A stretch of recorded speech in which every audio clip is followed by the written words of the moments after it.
Review by I'll send it up. This starts at 11:15. yes.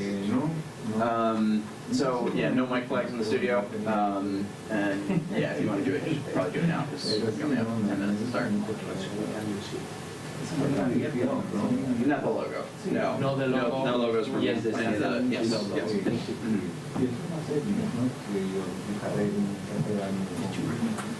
Pero entonces voy a avisar. He's gonna do a quick stand up. Oh, okay.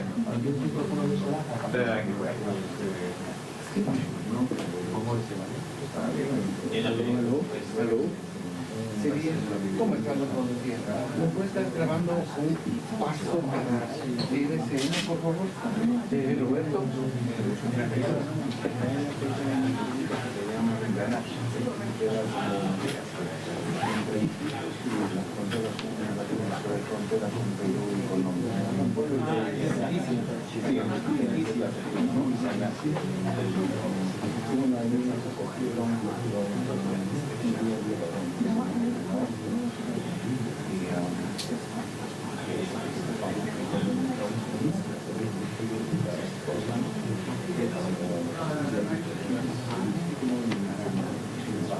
Sí, ya. Ok, ya te doy ahorita textura. Se para al lado de arriba. Claro.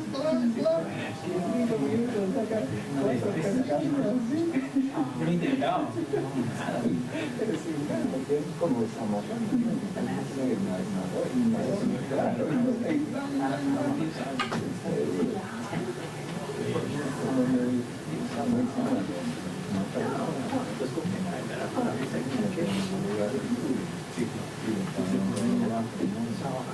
El narcotráfico que mantiene este país. Me encanta el agua. Hay polvo de agua que se equivocan. ¿Cómo te están?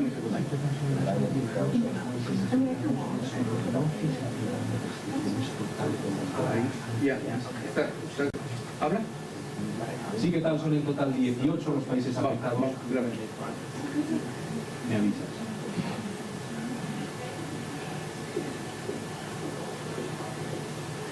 Sí, ¿qué tal? Son en total 18 los países afectados. De esos, 12 se enfrentan a una prohibición total. Sus ciudadanos no podrán entrar a suelo estadounidense y 7 de ellos a severas restricciones. Entre esos están Venezuela y Cuba. Es la primera vez en la historia que estos países latinoamericanos afrontan restricciones tan severas por parte de la Administración de Estados Unidos en concepto de acceso de turistas al país. Una medida que tiene también excepciones, por ejemplo, para los deportistas de élite. Hay que tener en cuenta que Estados Unidos prepara ya el Mundial de Clubes, que tendrá lugar aquí, y también excepciones con visas especiales. En cualquier caso, es una decisión la de Donald Trump, que enfrenta ya aquí en el Congreso críticas por parte de los congresistas demócratas.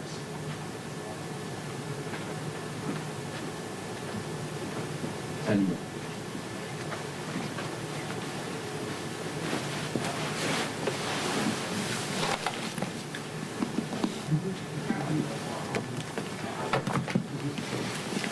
No es la única orden que ha firmado Donald Trump en las últimas horas. También hay que tener en cuenta esa restricción de acceso al país a los estudiantes internacionales de Harvard. Ya ha entrado en vigor, por lo que se prevé que en el próximo curso no haya alumnos extranjeros en la universidad, una de las más prestigiosas del país. El alumnado extranjero en Harvard supone un cuarto de los estudiantes en su totalidad.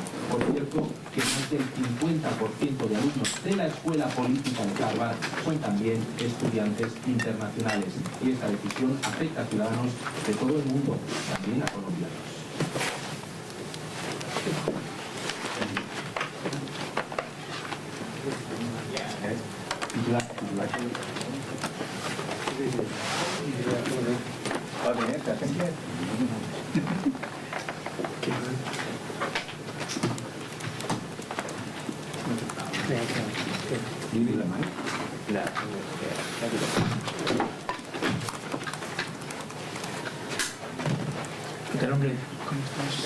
Estados Unidos prohíbe la entrada a ciudadanos de 12 países, entre ellos Haití, y restringe el acceso a ciudadanos de otros 7 países, entre ellos Venezuela y Cuba. La información en minutos desde Washington.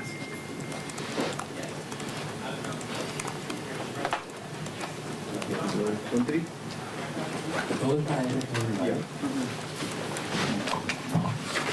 Country.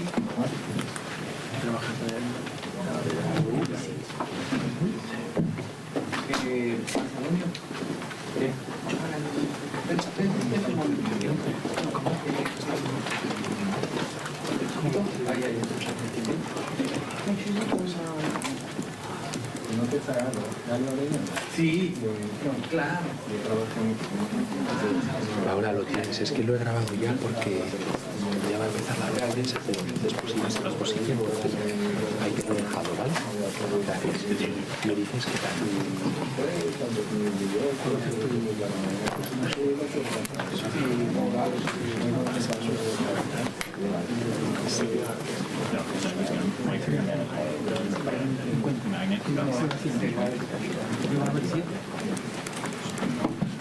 What's your phone name?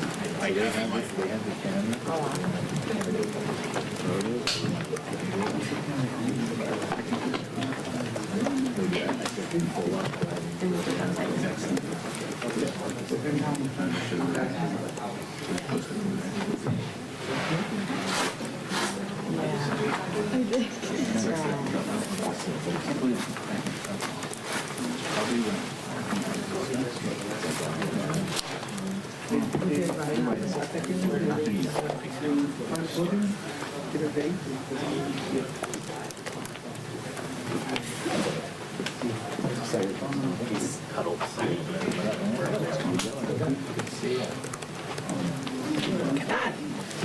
¿Qué tal, Rafael?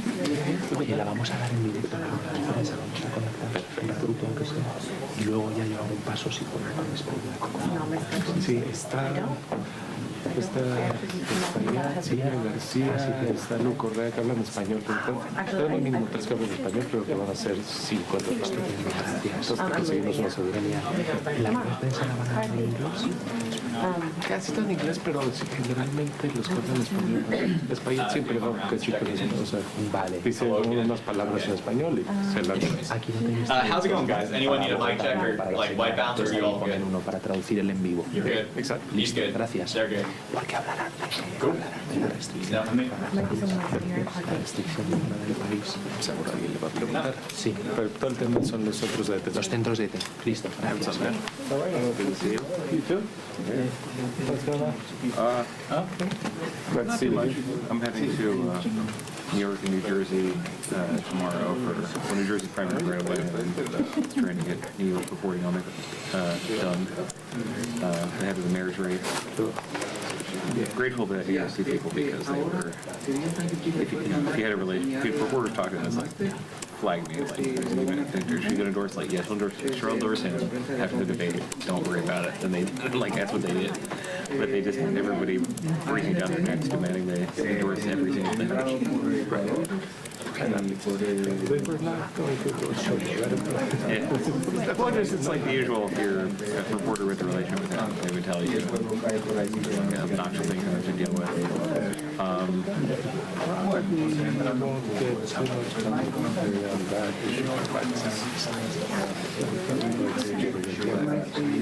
Well, he endorsed both.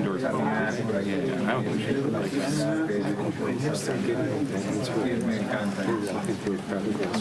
and like mom sweaters. Yeah.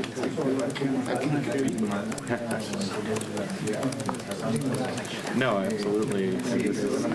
And all the polling, it's just like every white guy in Brooklyn who tweets all the time says Cuomo sucks, and then you go to Bronx or Queens outside Astoria and go to Flushing to Astoria, I guess. I mean, it's like name recognition right, at this point. I think it's like he's in the Trump club.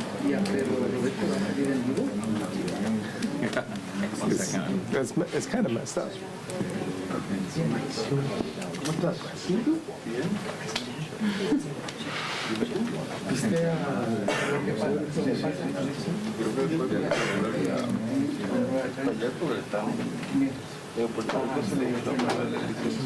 Pero de todas maneras,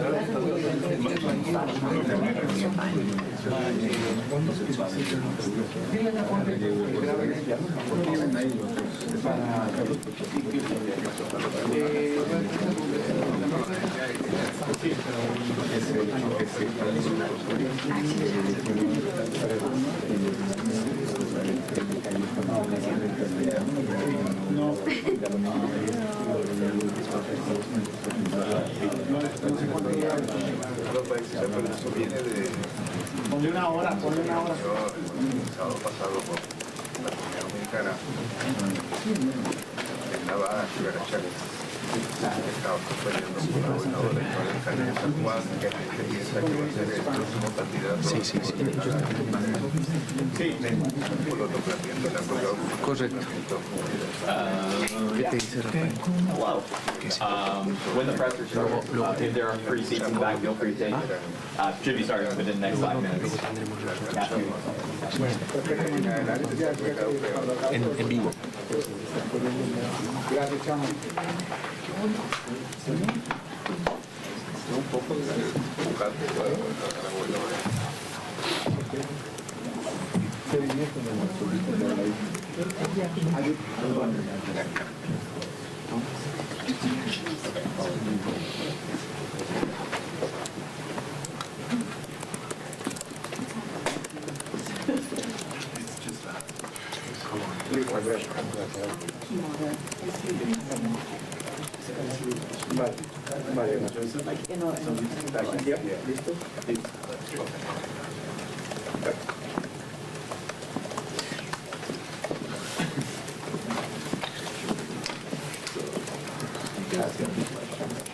Yeah, it's on our socials. Should be good. So start. Yeah.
Okay, heads up.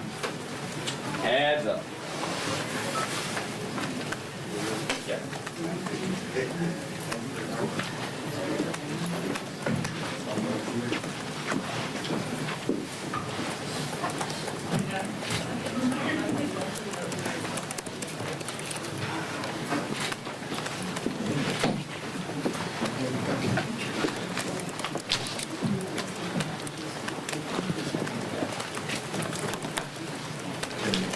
Good morning, everyone. Thank you all for being here. This is an important press conference. I want to thank Congresswoman Sylvia Garcia, tremendous leader in the Congressional Hispanic Caucus, for putting this together. As you know, the Congressional Hispanic Caucus, as well as other members of the House of Representatives, are deeply concerned about detention centers and how they are housing folks that may have a work permit, individuals that are getting swiftly picked up as they make an appointment with their ICE officers or the courts. So these are folks that are compliant with what they agreed to do. They want to stay on the straight and narrow. They want to make sure that they're within the parameters of the law. So they agree to periodically visit ICE officers or the courtroom. And what's happening is they're getting handcuffed and sent to a detention center and ripped away from their families. Both myself and Congresswoman Nidia Velasquez visited one of these detention centers, and we found that many of the people that were there that have been arrested and detained are parents and spouses to U.S. citizen children and U.S. citizen spouses. That in fact, many of them were complying with these appointments in a courtroom or in one of the ICE offices when they got stopped and detained. That even some of them have asked to be deported, but these privately run prisons are keeping them for an extended period of time. Some of them bounced around from detention center to detention center across the country while they asked to be deported back to their home nation. They're unable to do that.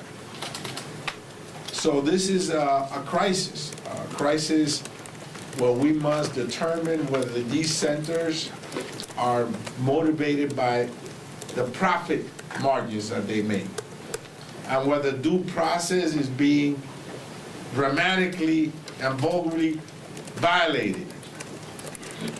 Where families, mixed status families, one spouse is undocumented with a citizen spouse and citizen children are being ripped apart, weakening our nation. So this is the state of affairs in America. As we speak to you right now, there is fear out there, and what will happen is that the word will get out, don't report, because if you try to comply with the rules and regulations, you will be penalized, you will be picked up and deported. And once that happens, they will come back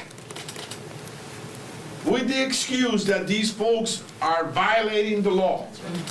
So as a catch-22, on the one hand, comply, come to court, come and visit your ICE officer.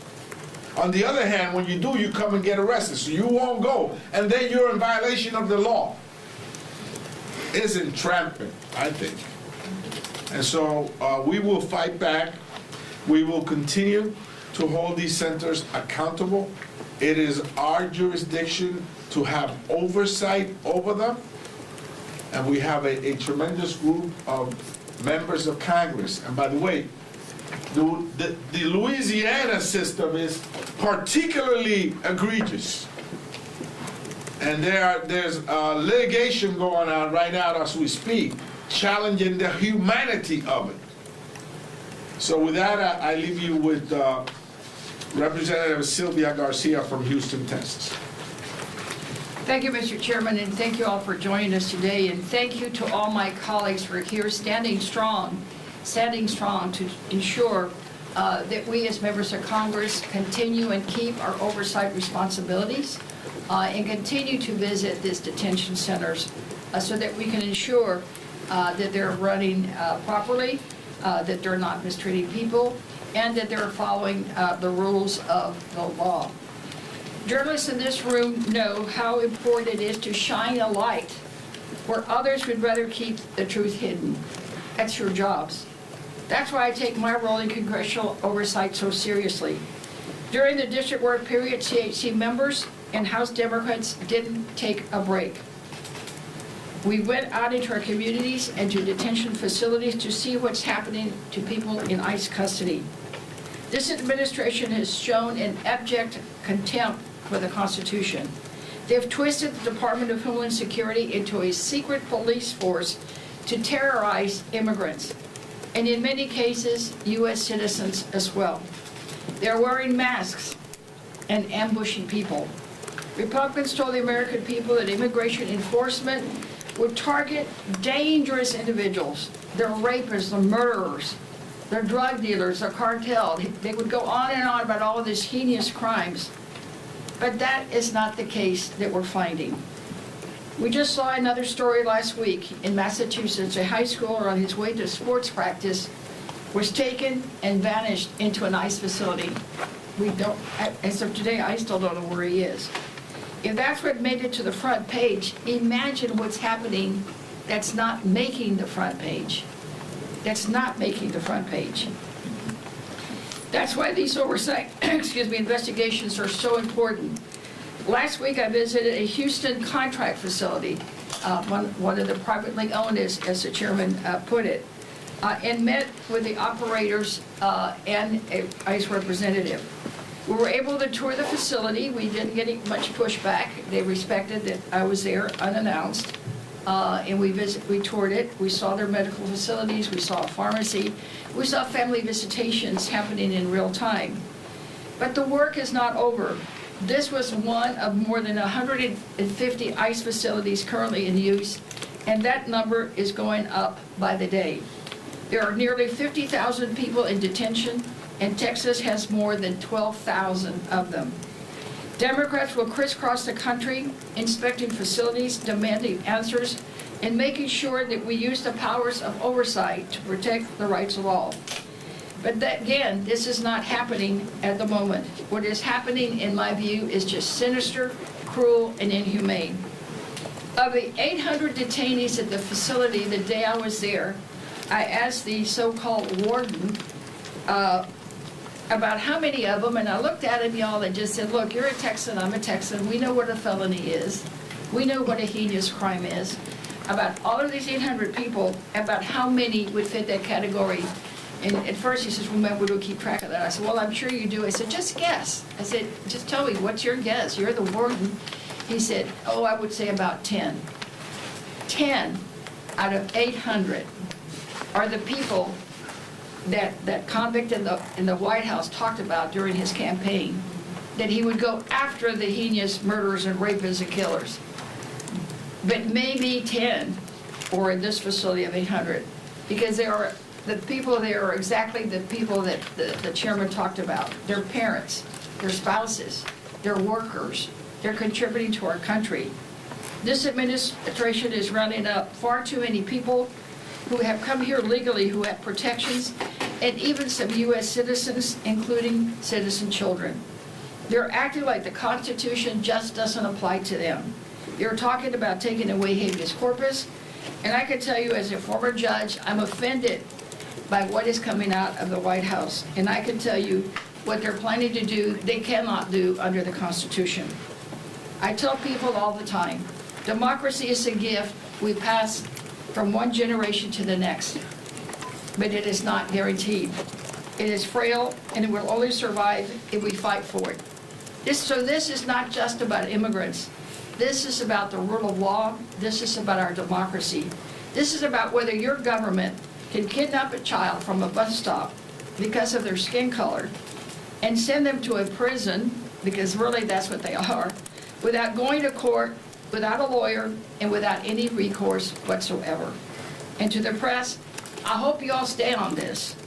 Keep digging, keep reporting, because this caucus, these Democrats, these people behind me are here and committed to this fight. And we will continue to fight, and we'll continue our oversight duties, no matter who says what.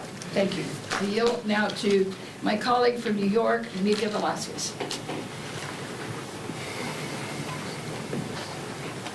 Good morning, everyone, and Chairman Espaillat and all my colleagues, thank you for being here. Thank you for visiting centers and putting a human face into this issue.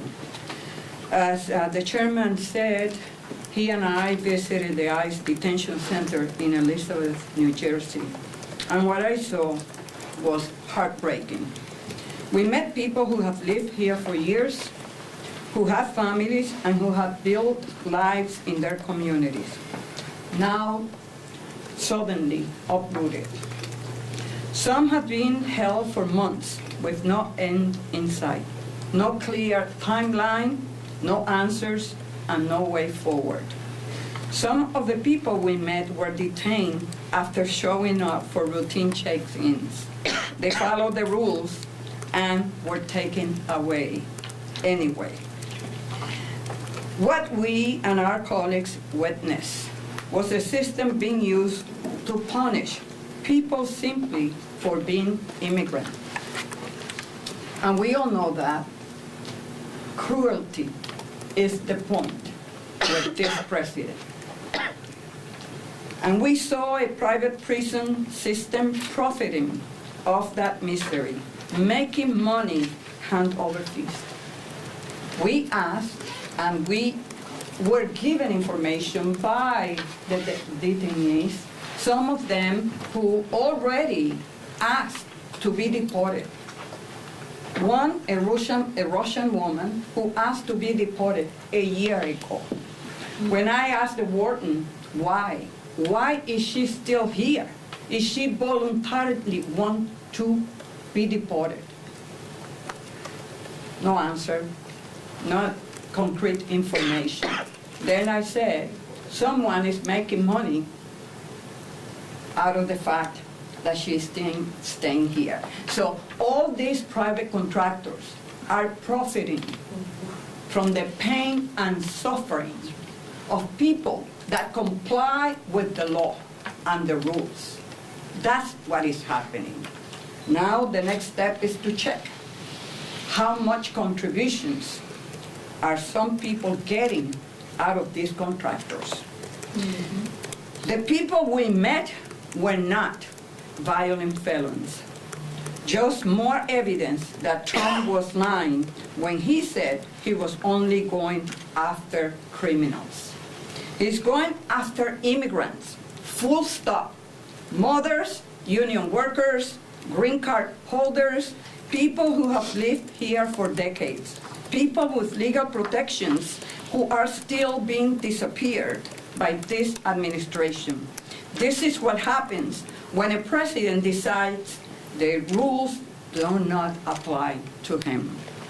When due process is treated as a nuisance, when people are treated like they are disposable.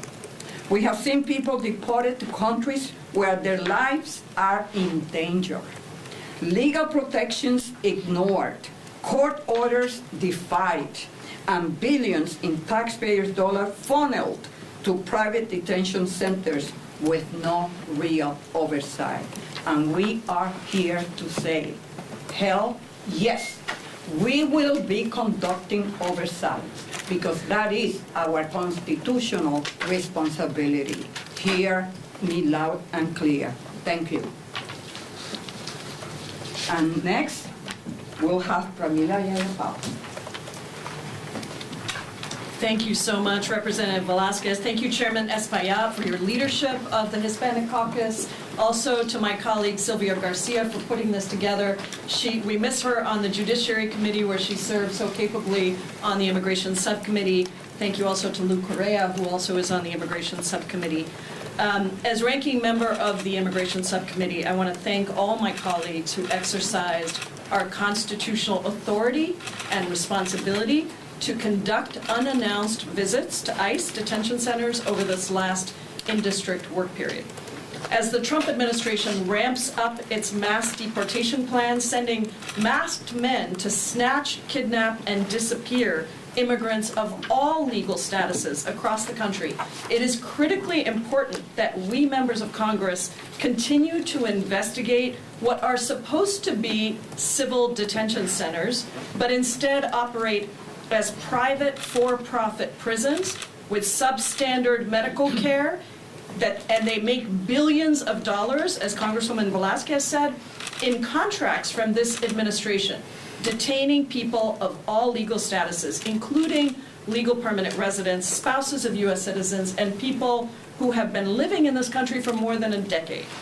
Today in America, we spend $3.4 billion in U.S. taxpayer money on immigration, quote, detention centers that are nothing more than prisons.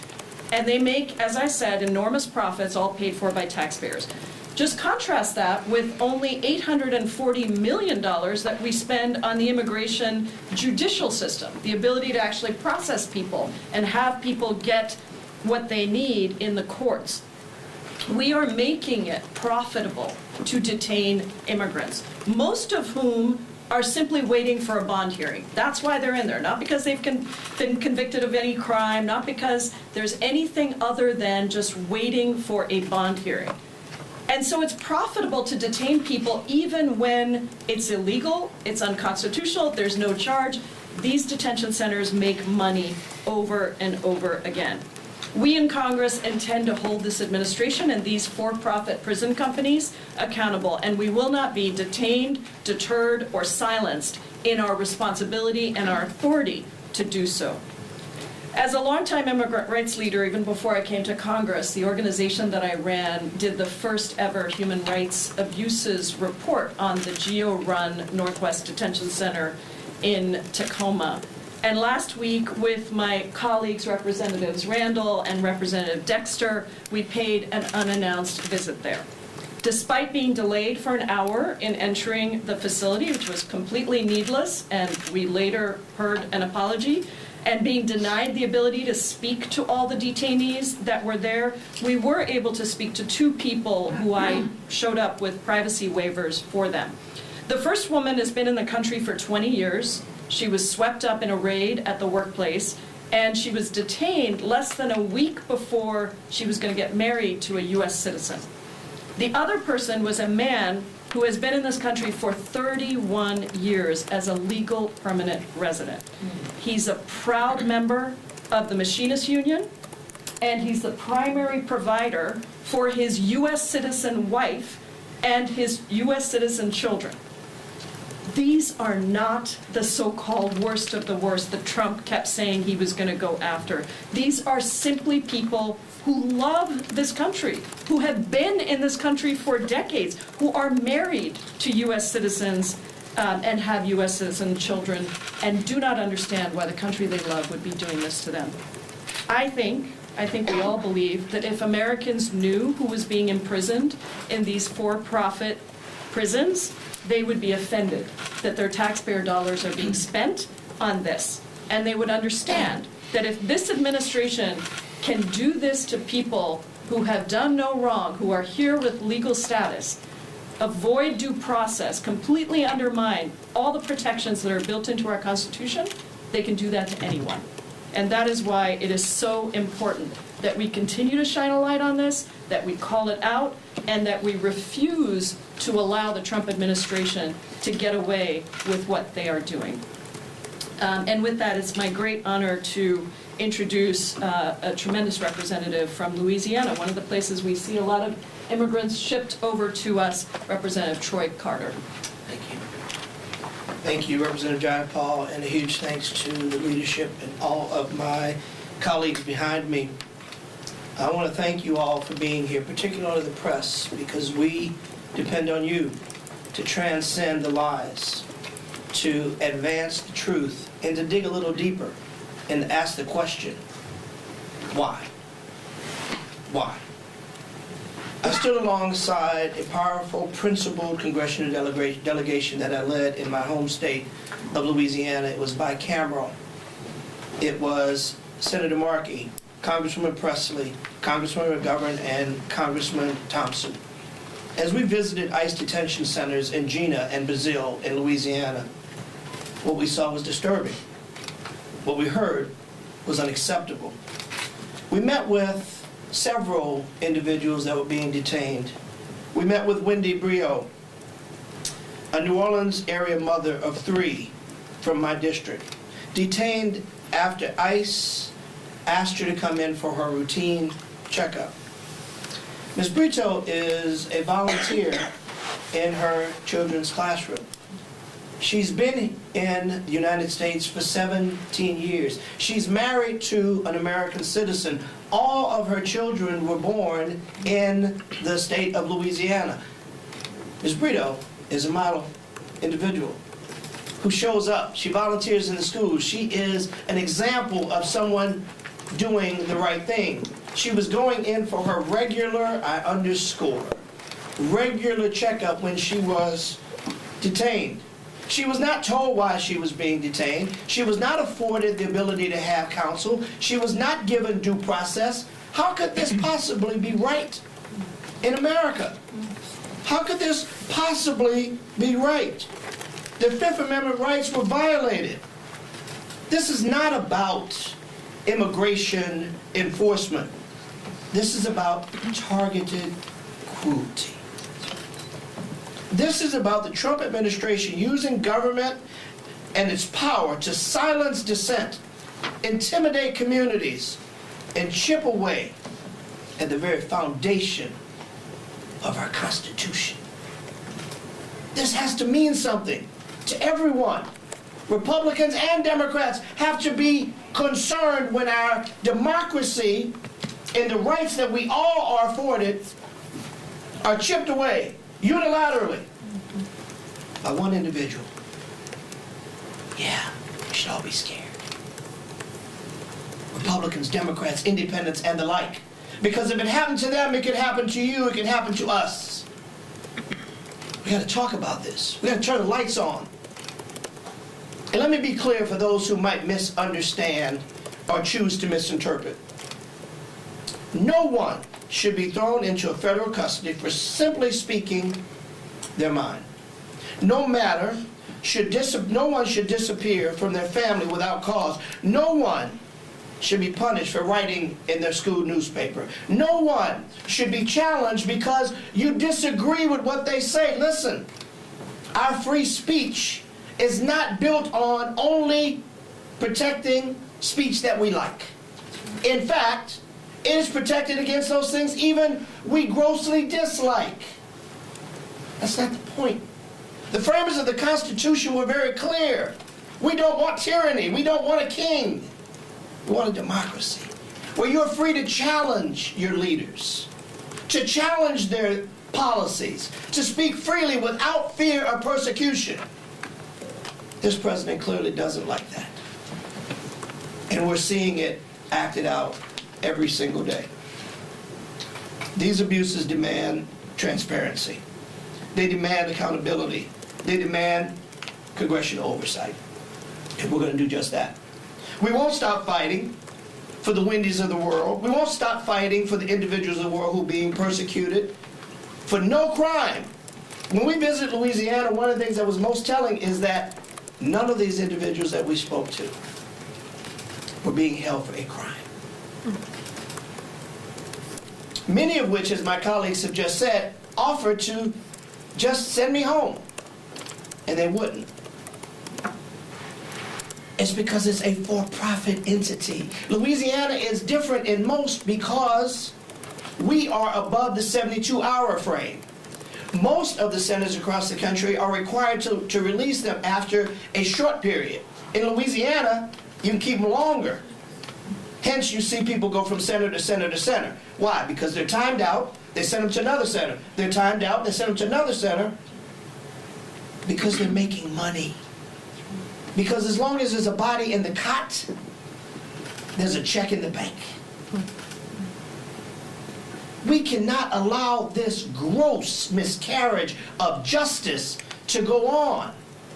We cannot allow them to continue to profit from an illegal action, from an unconstitutional action, from an action that ignores the rule of law. That's why we're here today. And that's why we aren't going anywhere. We're going to continue to stand. We won't stop fighting for every person caught in this system without a voice. And we in Congress must uphold the values of our founding fathers and the rights of all people in the United States, regardless of whether we agree with what they say or not. None of us support hate speech, anti-Semitism, or hate violence of any sort. Let's be clear. None of us are supporting anyone who incites violence, or anti-Semitic, or anti-gay, or anti-black, or anti-Asian, or anti-Hispanic, or anti-anything. But we're not going to sit back idly by and shirk our responsibility as people with oversight to check and make sure our Constitution and individual rights are being upheld to the highest extent of the law. I thank you for being here. Next, I will bring up the esteemed member, Emily Randall, for comments. Thank you. It was my second visit to Northwest Detention Center in my district this last week with Congresswoman Jayapal and Congresswoman Dexter, and I was so grateful that they made the time to come so that we could present a united front and show members of our community and our neighbors within the walls of the Northwest Detention Center that we were watching, that we were there for them, that we were listening, and that we wanted to fight for a better immigration system for all of us. You heard two of the stories of the individuals we spoke with, and just the day before we visited another legal permanent resident, a green card holder, Auntie Lynn, an SCIU worker from University of Washington, was released after being held for 3 months. For 3 months in the Northwest Detention Center as a legal permanent resident. And that her release gave hope to one of the detainees that we spoke with, who was also a legal permanent resident, who was getting support from an organization that had helped Auntie Lynn. But 3 months to hold someone who has proven that they belong in this country, who has shown up to renew their green card, their legal permanent resident status, multiple times over the course of their life without incident, to be snatched off the street in front of your house on the way to work or from the airport and be held is unconscionable and unconstitutional. My neighbors in Tacoma and around the district have long protested outside the fence line of the Northwest Detention Center, and we have incredible organizations like One America who accompanied us, and La Resistencia, an organization that works with families of those detained. And my community has been crying for change. This administration wants us to believe that they are arresting and rounding up the worst of the worst, and you have heard from all of my colleagues that that is simply not true. There are neighbors who are hardworking community members who are contributing to our society, who are building our economy, who are raising American citizens, who just want to build a strong life and a strong future. But this system is using immigrants as a distraction, as a scapegoat, and as a tool to divide our country. And this Pride Month, I have been thinking a lot about the intersectional fight that we are in. The work to protect the most marginalized, our immigrants, LGBTQ immigrants, communities who are easily pushed aside, and who this administration are over and over using as fodder in their war to consolidate power and control. And we will not stand for it. That's why we stand before you today, and why we'll continue to show up at detention centers and at protests and pride parades and every opportunity we have in district and around the country to stand with our immigrant neighbors and to fight for a better system, a system that invests money not in locking people up, but in processing, in ensuring that we have an immigration system that is humane and effective and doesn't create these long delays and allows us to build the America in whose promise we believe. I'm honored to be a member of the Congressional Hispanic Caucus and to serve alongside longtime immigration advocates like Congresswoman Jayapal and my fellow freshman, Congresswoman Dexter.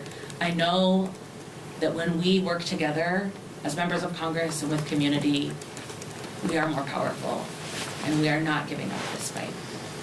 I'm now so honored to introduce Maxine Dexter, Congresswoman from Oregon. Good afternoon, and I want to reiterate what my colleagues said, my thanks for you all being here today. My name is Maxine Dexter. I'm a mother, a physician, and the very proud representative for Oregon's 3rd Congressional District.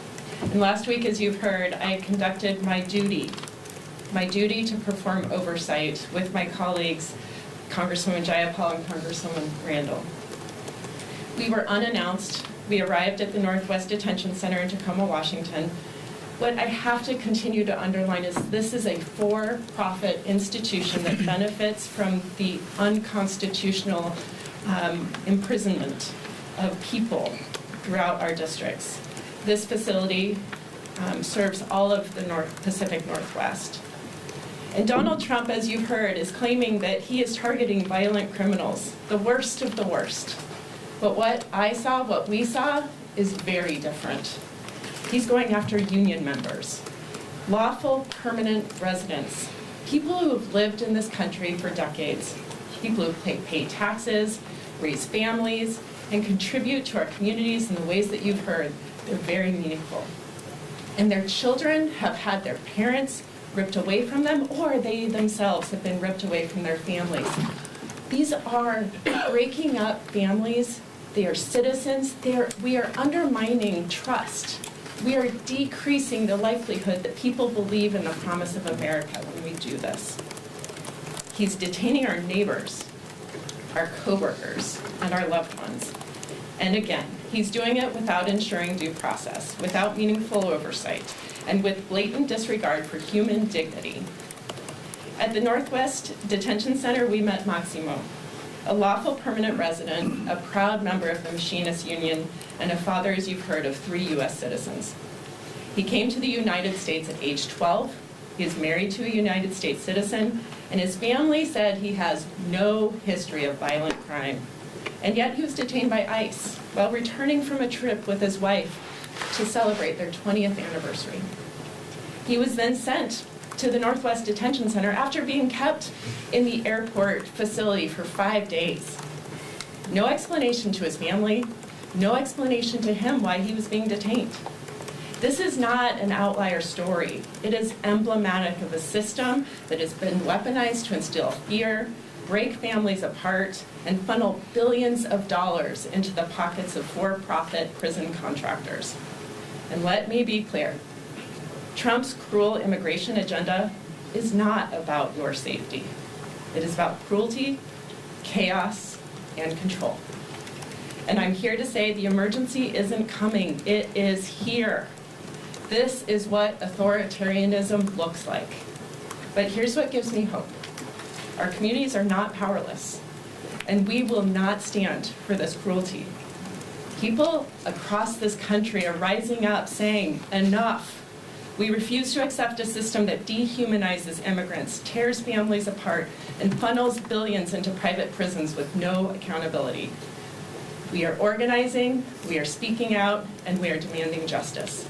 And the stakes could not be higher. Neither could our resolve.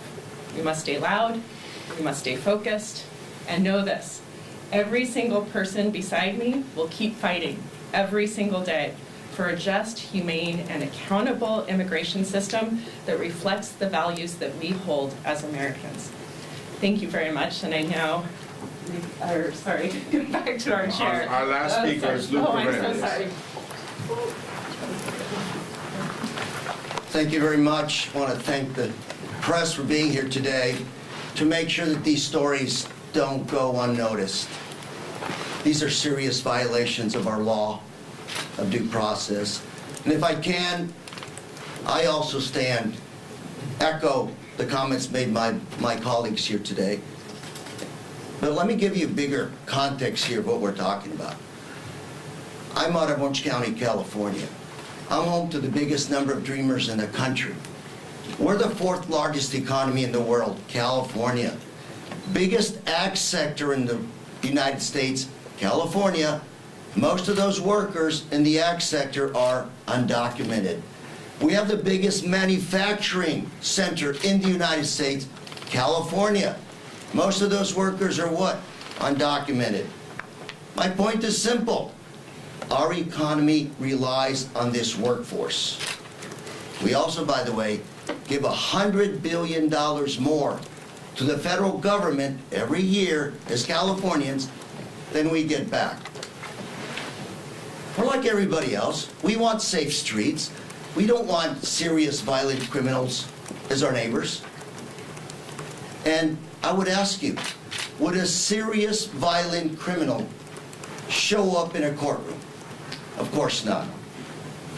In my district today, these individuals are following the law, showing up according to DHS rules, ICE rules, showing up to court hearings, and they're having their removal cases dismissed. Do you get that?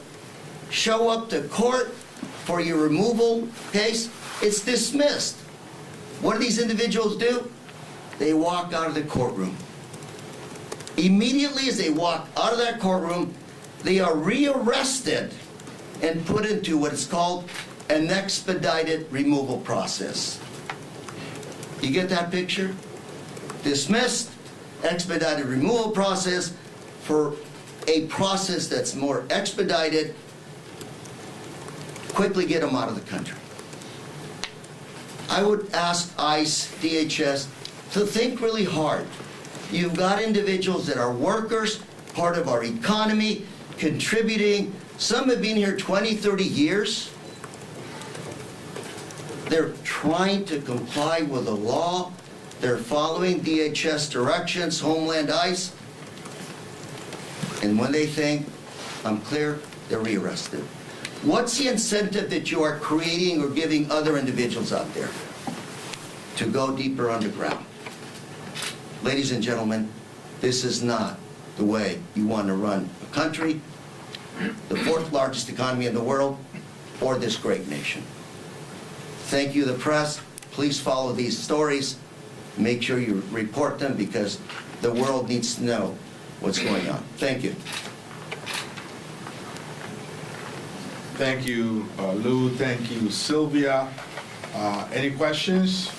Yeah, right please. here. Well, I would like to ask you about the yesterday decision of Donald Trump in relation to the entry and the entry restrictions to the country. So what's your opinion about that? Yeah, the travel ban, I mean, he tried that before in his first term. It was one of the first actions you may remember that he took. And we stood up against it, and we're going to stand up against it again. You know, many would like us to be silent. Many would like us to hide under a rock. We will not. We will speak out. We will fight back. We will hold these detention centers accountable. We will comply with our jurisdiction to have oversight. We will ensure that due process is followed to the letter of the law. We will make sure that no human rights are violated and that people are treated fairly. And we will continue with these visits to these detention centers. Can I just Can we have also a Spanish answer, please? Nosotros vamos a seguir esta lucha. Muchas personas, a lo mejor algunas personas quieren que nos callemos.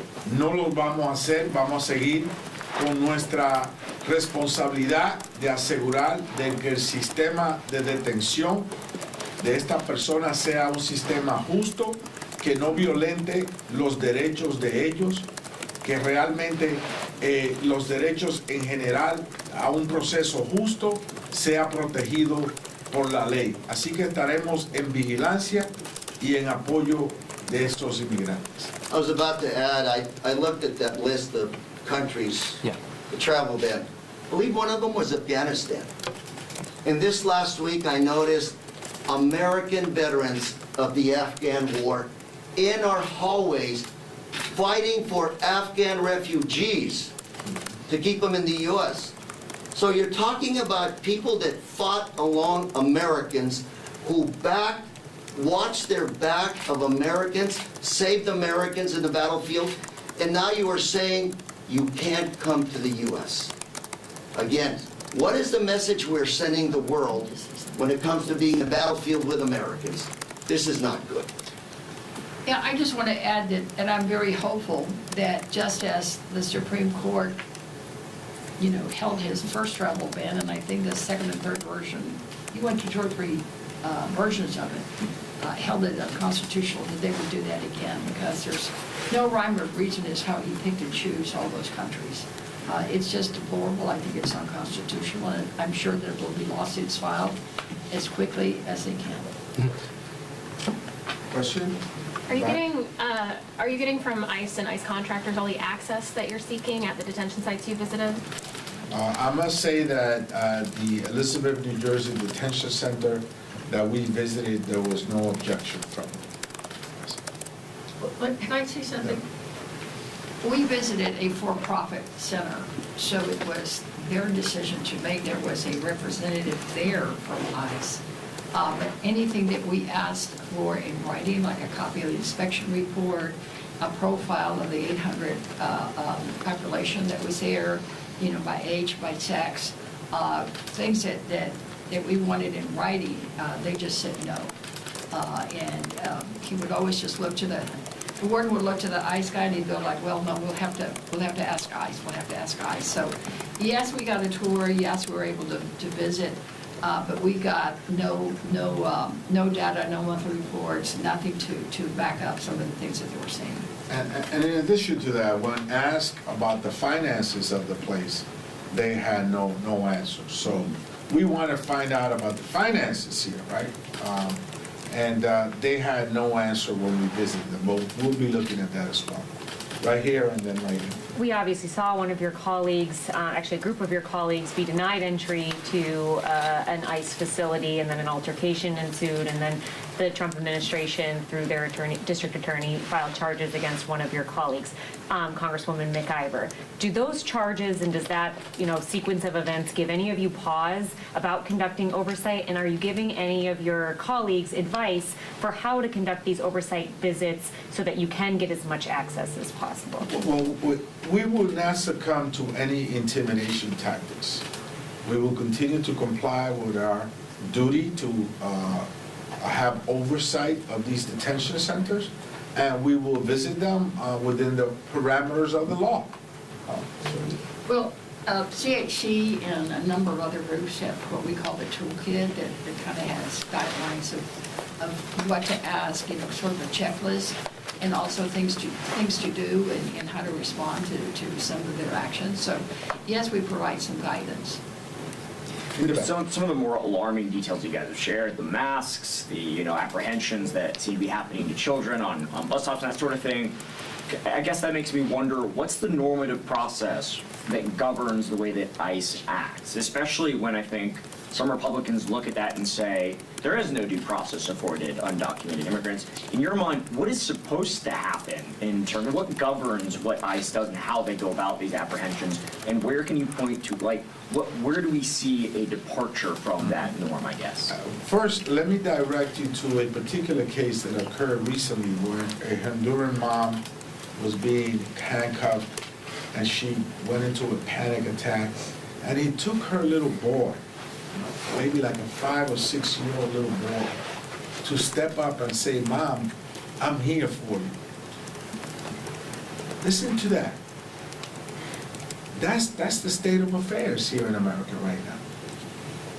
And of course, anybody that steps foot on soil in the United States is already protected and guarded by the U.S. Constitution, and there should be due process extended to that person. But I will defer to the attorney in the room, Sylvia, or two of you. Well, there is immigration law. There's immigration law that's been in place, and I think the key thing that we should remember is that immigration law is not criminal law, period. The convict in the White House seems to think that any violation of immigration law, they need to be deported, their crimes are criminals. That really isn't, just a complete exaggeration.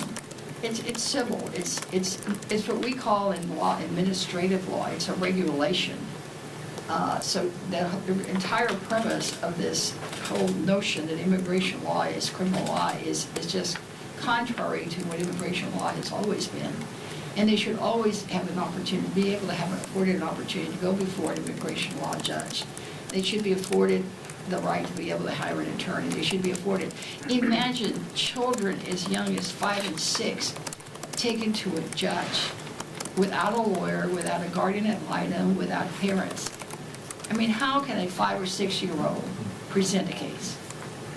I read that last week somewhere, I forget where right now, children were zip-tied. Children.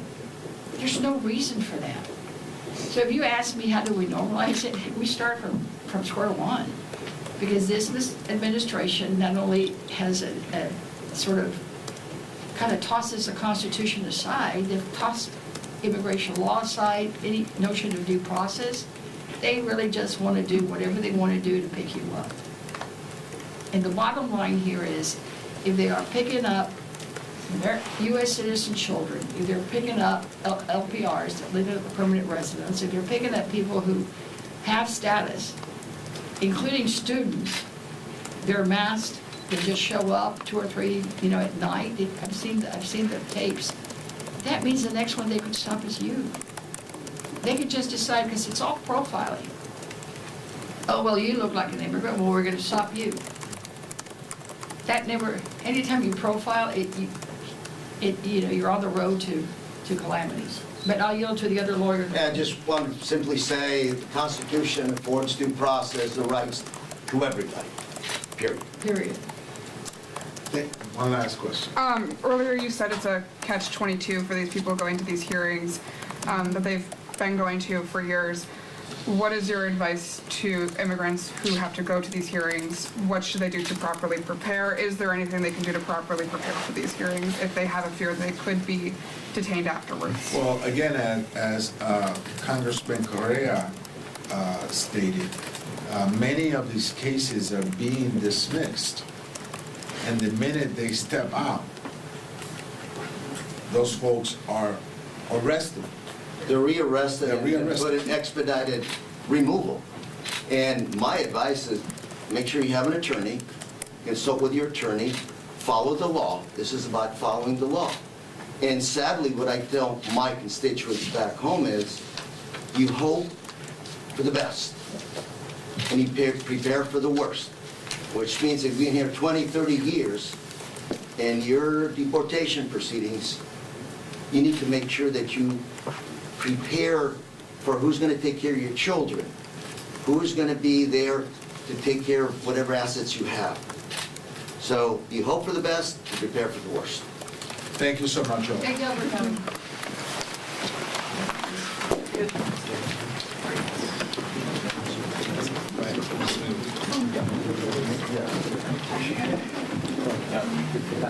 Yeah.